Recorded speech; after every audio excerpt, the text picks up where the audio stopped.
नमस्कार दोस्तों। इस वीडियो में मैं आपको हिंदी साहित्य के बारे में बताऊंगा।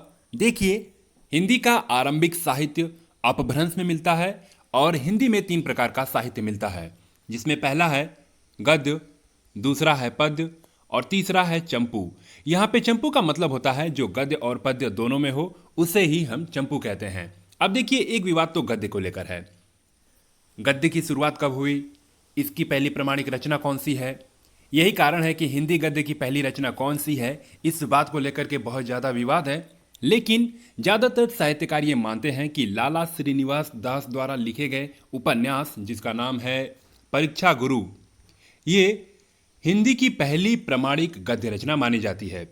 अब देखिए, बहुत सारे साहित्यकार तो ये मानते हैं कि हिंदी साहित्य की शुरुआत 8वीं शताब्दी से शुरू हो गई थी, लेकिन आचार्य रामचंद्र शुक्ल जी ने हिंदी साहित्य का जो समय विभाजन किया है वे करीब 1000 से किया है, और ये माना जाता है कि यहीं से यानी कि 1000 से ही सबसे प्रमाणिक और व्यवस्थित इतिहास देखने को मिलता है। अब 8वीं शताब्दी को क्यों नहीं मानते हैं कि यहाँ से व्यवस्थित और प्रमाणिक इतिहास हिंदी साहित्य का मिलता है? क्योंकि देखिए, 8वीं शताब्दी जो दौर है वो भारत की राजनीति में हर्षवर्धन की मृत्यु के बाद का समय है, और उस समय जो है अस्थिरता है, संघर्ष का समय चल रहा है। क्योंकि हर्षवर्धन के बाद कोई ऐसा शासक होता नहीं है जो देश की सत्ता को केंद्रीकृत करके रख सके, और जैसे ही हर्षवर्धन की मृत्यु होती है तो जितने भी छोटे छोटे राज्य होते हैं वे सब अपने आप को स्वतंत्र घोषित करना शुरू कर देते हैं, और एक राज्य दूसरे राज्य के ऊपर जो है आक्रमण करता है, हमला करता है और चाहता है कि उसके ऊपर वो विजय हासिल करे। इसलिए ये अस्थिर समय है, इसमें हमेशा संघर्ष होते रहता था, और यही कारण था कि विदेशियों को भी मौका मिला भारत में आने का, भारत में हमला करने का। और आप देखेंगे कि इस समय में 8वीं सदी में विदेशियों में और अपने देशियों में दोनों में काफ़ी टक्कर होते रहता था। इसीलिए हम इसे अस्थिर काल बोलते हैं। और हिंदी साहित्य का जो समय विभाजन किया है आचार्य रामचंद्र शुक्ल जी ने, वे 1000 ईस्वी से इन्होंने किया है। अब देखिए, आचार्य रामचंद्र शुक्ल जी की जो प्रसिद्ध रचना है वे एक चिंतामणि है, और इस चिंतामणि को इन्होंने शब्द सागर की भूमिका के रूप में लिखा था। बाद में इसे एक पुस्तक के रूप में प्रकाशित किया गया है, और इन्होंने जो है संपूर्ण हिंदी साहित्य को 4 काल में विभाजित किया है। देख लेते हैं वो काल कौन कौन से हैं।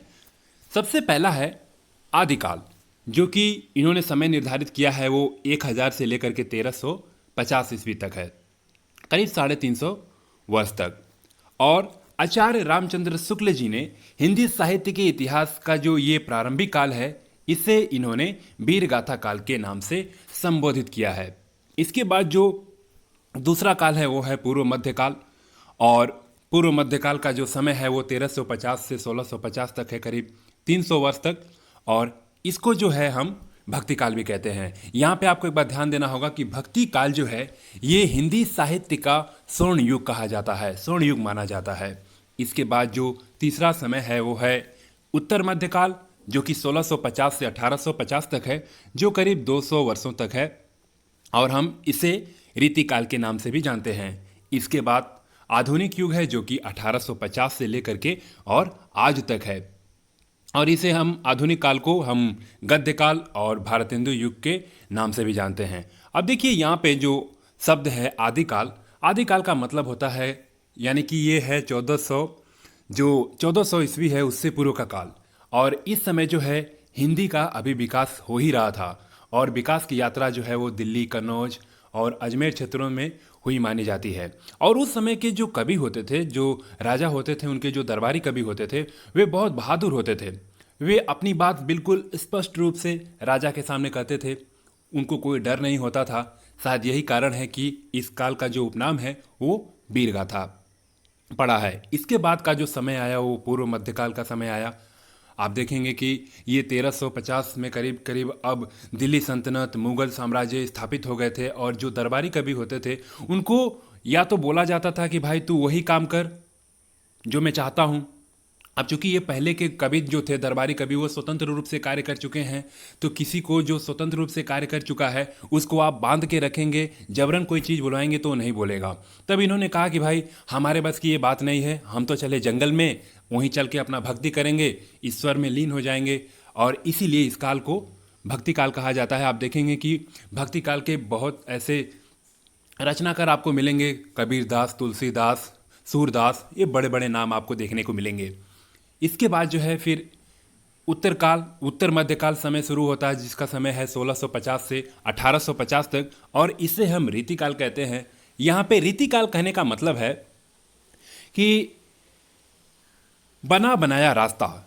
इसका मतलब है कि इस काल को रीतिकाल इसीलिए कहा गया क्योंकि इस काल में अधिकांश कवियों ने श्रृंगार वर्णन, छंद, अलंकार आदि के बंधे रास्ते में ही कविताएं की है, और यही कारण है कि इसे हम रीतिकाल कहते हैं। क्योंकि देखिए, पहले से जो रीति चली आ रही थी, यानी कि हिंदी साहित्य में ये जो कविताओं में जो रीति थी, श्रृंगार, छंद, अलंकार, ये सब का उसी चीज पे, उसी रास्ते पे इन्होंने उसी रीति पे अपनी कविताएं को इन्होंने और आगे बढ़ाया, इसीलिए हम इसे रीतिकाल कहते हैं। और उसके बाद का जो समय है वो है आधुनिक काल। तो चलिए अब एक एक करके इन सभी कालों से संबंधित प्रमुख कवि और उनकी रचनाएं को देख लेते हैं। तो सबसे पहला है इसमें आदिकाल, और इसके सबसे पहले कवि हैं वो हैं चंद्र बरदाई। अब देखिए, जैसे कि मैंने आपको बताया कि 1400 ईस्वी से पूर्व का काल जो है ये आदिकाल का माना जाता है, और इस समय हिंदी का विकास अभी हो ही रहा था, और विकास की यात्रा जो है वो दिल्ली, कन्नौज, अजमेर क्षेत्रों से हुई, और पृथ्वीराज चौहान का उस समय दिल्ली में शासन था, और चंद्र बरदाई जो हैं इस नाम के व्यक्ति उसके दरबारी कवि हुआ करते थे, उनके दरबारी कवि हुआ करते थे। और चंद्र बरदाई की जो रचना है पृथ्वीराज रासो, इसे इन्होंने अपने मित्र पृथ्वीराज के जीवन गाथा कही है। इस पुस्तक में इन्होंने पृथ्वीराज के बारे में जो है पूरी जीवनी लिखी है, और ये जो है हिंदी साहित्य का सबसे सर्वश्रेष्ठ रचना मानी जाती है। और चंद्र बरदाई जो है ये आदिकाल के सर्वश्रेष्ठ कवि माने जाते हैं, और ये पृथ्वीराज चौहान के दरबारी कवि थे। उसके बाद देखिए, यहाँ पे दो तरह से प्रश्न पूछा जा सकता है। आदिकाल का महाकाव्य कौन सा है? तो पृथ्वीराज रासो। और हिंदी का पहला महाकाव्य कौन सा है? तो भी वो है पृथ्वीराज रासो। आपको यहाँ पे एक बात ध्यान देना होगा कि जो कन्नौज था उसका जो अंतिम राठौड़ शासक था जयचंद, वो संस्कृत का बहुत बड़ा संरक्षक था, और यही कारण है कि फिर आप देखिएगा धीरे धीरे भाषा का जो है विकास होता चला जाएगा, और ज़्यादा से ज़्यादा जो है भाषा बिल्कुल सुदृढ़ होती चली जाएगी।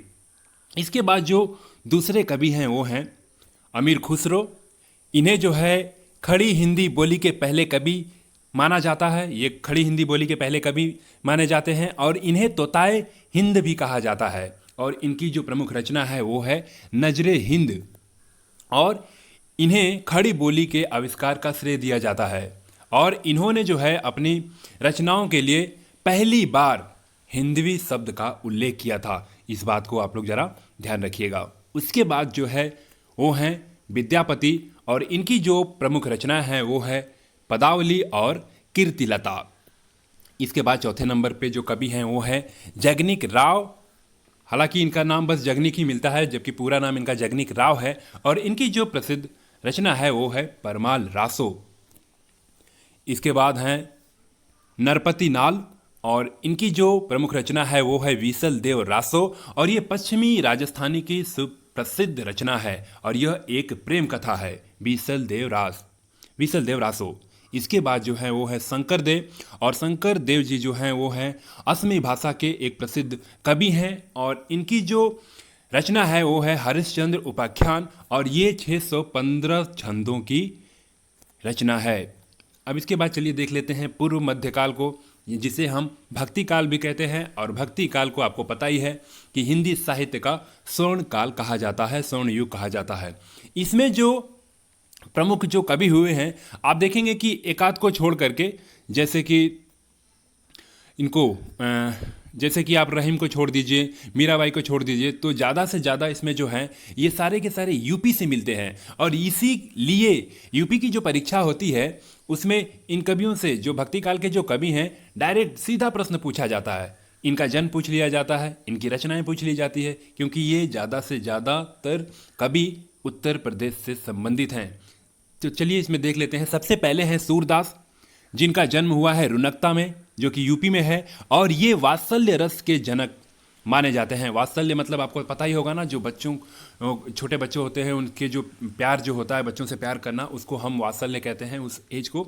और ये वात्सल्य रस के जनक हैं। और इनकी जो प्रमुख रचना है वो है सूरसागर, सुर सारावली और साहित्य लहरी। ये 3 प्रमुख रचना है। इन्हीं से ही परीक्षा में प्रश्न पूछे जाते हैं। इसके बाद दूसरे नंबर पे हैं कबीर दास जी, और इनका जो जन्म हुआ है ये वाराणसी में हुआ है। और देखिए कबीर जी जो है ना, यूपी पुलिस की जो परीक्षा होती है, ये कबीर जी से तो जन्म पक्का पूछता है उसमें।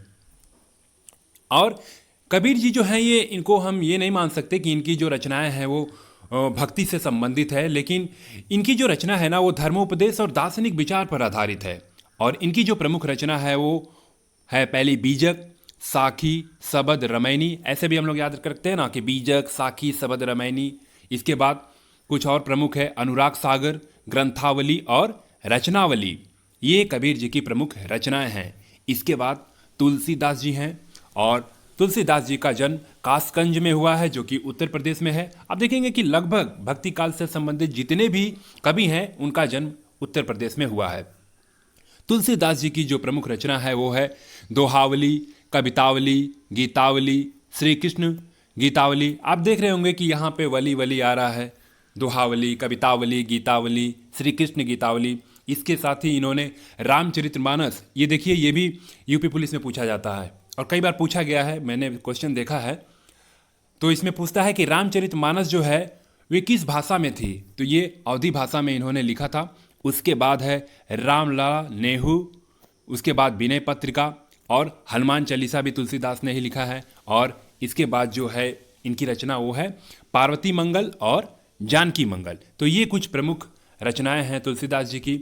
इसके बाद हैं रसखान, इनका जन्म जो है अमरोहा उत्तर प्रदेश में हुआ है। और इनकी जो प्रसिद्ध रचनाएं हैं वो है सुजान रसखान, प्रेम वाटिका, बाल लीला, रास लीला, कुंज लीला। यानी कि आप देखेंगे कि ये कृष्ण जी के कितने भक्त हैं। कृष्ण जी की जो भी लीलाएं हैं उन सभी लीलाओं पर इन्होंने अपनी रचनाएं रखी है, इन्होंने अपनी रचनाएं की है। इसके बाद जो हैं वो हैं रहीम जी हैं, और इनका जन्म जो है वो लाहौर में हुआ है। और इनकी जो प्रसिद्ध रचना है वो है रहीम दोहावली, रहीम सोठा और बरवे नायका। आगे आगे जो हैं वो हैं रैदास, और रैदास जी का जन्म भी काशी में हुआ था जो कि उत्तर प्रदेश में है। और ये मीराबाई के गुरु भी थे रैदास जी। और इनकी जो देखिए इनकी जो रचनाएं हैं वो कुछ खास नहीं है, लेकिन इनके जो पद हैं ना वो गुरु ग्रंथ साहिब में शामिल हैं। और आपको पता होगा कि सिखों के जो 5वें गुरु थे अर्जुन देव, इन्होंने गुरु ग्रंथ साहब की रचना की है। इसके बाद जो है वो हैं मीराबाई, और मीराबाई का जन्म जो है वो राजस्थान में हुआ है। और मीराबाई की जो प्रमुख रचनाएं हैं वो हैं राग गोविंद, नरसिंह जी का मायरा। ये 2 प्रमुख रचनाएं हैं मीराबाई जी की। इसके बाद जो हैं वो हैं मलिक मोहम्मद जायसी जी, और इनका जन्म रायबरेली में हुआ है जो कि उत्तर प्रदेश में है। और ये सूफी परंपरा के कवि हैं। और इनकी जो रचना है वो है पद्मावत, और ये पद्मावत एक महाकाव्य है। आपको पता भी होगा कि पद्मावत पे मूवी भी बनी है, और ये पद्मावत इन्हीं मलिक मोहम्मद जायसी साहब की है। इसके बाद अब उत्तर मध्यकाल को देख लेते हैं, जिसे हम रीतिकाल कहते हैं। और आपको पता ही है कि रीतिकाल क्यों कहते हैं इसे, क्योंकि जो पहले के जो श्रृंगार वर्ण, छंद, अलंकार, ये सब के जो बंध गए थे, इन सब के जो रास्ते बन गए थे, उसी रास्ते पे जो कवि थे उन्होंने अपनी रचनाएं, अपनी कविताएं आगे बढ़ाई, इसीलिए हम इसे रीतिकाल कहते हैं। और रीतिकाल में जो है श्रृंगार रस की प्रधानता थी, यहाँ पे अलंकार, दोहा, छंद अधिक प्रयोग हुआ है। और इसमें जो प्रमुख कवि थे वे थे सबसे पहले बिहारी लाल, इन्हें हम महाकवि भी कहते हैं। और बिहारी लाल की एकमात्र कृति है जिसे हम बिहारी सतसई कहते हैं। और इस बिहारी सतसई में कुल 719 दोहे हैं, इसीलिए इसे गागर में सागर कहा जाता है।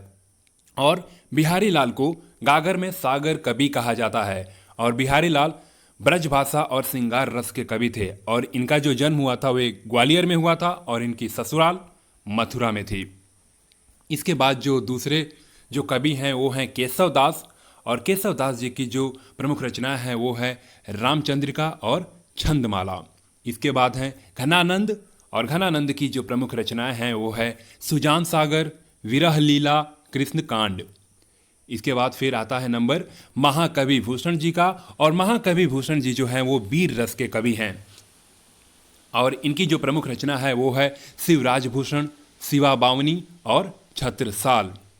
इसके बाद देखिए जो इसके बाद दो तीन और नाम है जो कि पद्माकर है, भिखारी दास है, सेनापति है। तो इनकी कुछ खास रचनाएं नहीं है, बस इनका नाम हमें इसलिए याद रखना है कि कई बार प्रश्न ऐसा पूछ लेता है कि निम्नलिखित में से किनका संबंध रीतिकाल से है या फिर निम्नलिखित में से किसका संबंध रीतिकाल से नहीं है, इसलिए इन तीनों का नाम भी हमको याद रखना है। और देखिए रीतिकाल में जो प्रमुख कवि हुए वो तीन ही प्रमुख कवि हुए, जिसमें से पहले हैं बिहारी, केशव और भूषण। ये तीनों कवि ही रीतिकाल के प्रमुख कवि के रूप में माने जाते हैं।